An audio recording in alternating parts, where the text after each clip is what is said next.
Don is, he's great to work with because he trusts you. He's not going to let you go wrong. He's not going to let you hurt yourself. He's an honest person. He works hard. If you need a break, even though he's the lead lineman, he's right there to bail you out. Talks too much. See, I didn't have to think about that. And well, that's his worst quality. Talks too much. Second worst quality is he's full of useless information.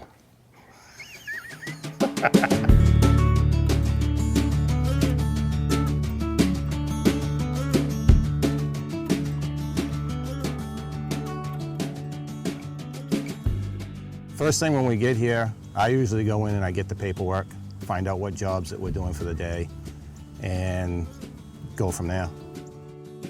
It's very important to have the exact stock on your paperwork that you get in the morning to go out and do the job, so that when you leave the shop, you have everything that you need.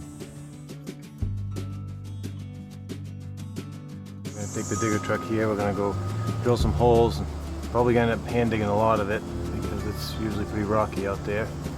And we're going to set the 3 poles. Today doing the pole set, mainly we'll be concerned with traffic. We have 2 flaggers to take care of the traffic out there because the digger truck will be set up in the road. Other safety concerns are just staying out of the way of the boom when the pole's rotating. We have no live wires that we have to be concerned with today because we're extending a primary line down the road. The dig safes have been called in. They've already gone out to mark the roads. We had an actual apprentice program here where it was a 4-year program. I was basically learn on the job. The older guys that were here, we started out as a groundman apprentice, and I spent 9 months on a digger, learn all the tools, learn all of the hardware stock, and then every 6 months, if they thought you could progress in the program, then you progressed on, and after 4 years, you were a first-class lineman. I guess in a roundabout way, you would say that the lead is the boss on the truck. We swap off now and then in the bucket. It helps on hot days to give each other a break. It's teamwork. Yeah, basically that's what it is.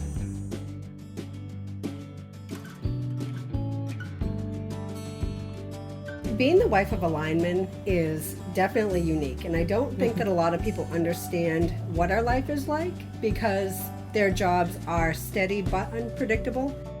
Yeah, they have their regular jobs, and then when they're out in storm trouble, like the ice storm or any other big storm, they're working 18-hour shifts, 6 hours sleep.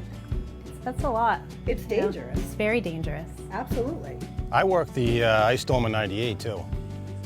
I think that we went for 10 or 12 days here in 2008, and I think back in '98, it was only 3 or 4 days. It was only like one central area that got hit.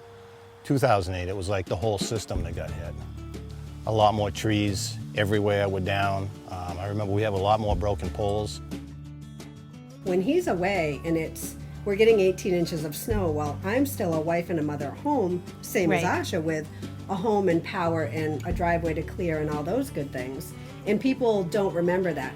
People don't associate linemen with having real lives behind them. In '98, I was doing tree work, and I was in the New London area. And how he was saying this area was, we were talking about it earlier, with which storm you thought was worse. And I thought that the '98 was worse, but I mean, I guess it depends where you were. In '98, I was at the epicenter up in New London. This time I was in the outskirts, so I was more north of here, which wasn't as bad, but we did end up in Ipswich, which was pretty awful. I like the fact of going out of town or on major storms, that you can help people out, and you see that people are very appreciative of what you do. It is difficult with the younger children, because I remember the ice storm especially. They were gone for 2 weeks before Christmas. We're getting phone calls, your husbands might not be home for Christmas. They still have restoration to do. And I remember Michaela had to be 7. We went to the Santa breakfast with the Red Blazer, and it broke my heart. She got on Santa's lap and said, all I want is my dad home for Christmas. Yeah. So you try to explain, your dad's doing this good thing. He's trying to help people get on so they have their power and their Christmas lights for Christmas. And then you turn on the news and see something, they're not showing, all the good points where they've got, X amount of people back on, there's very few left. They're focusing on the negative, who doesn't have their power on. So it is harder on the children too. Absolutely. Definitely harder on us. How do you plan to do Christmas without, as a family? Yeah. As far as the safety side of it, I think that the safety side of the training has gotten a lot better than it used to be. There's a lot more emphasis put on training. When we leave for a storm, we make sure that the family has everything that they're going to need. Make sure flashlights are all set. Maybe water, in case we lose electricity, you never know. Kiss them goodbye. We'll see you when we get home.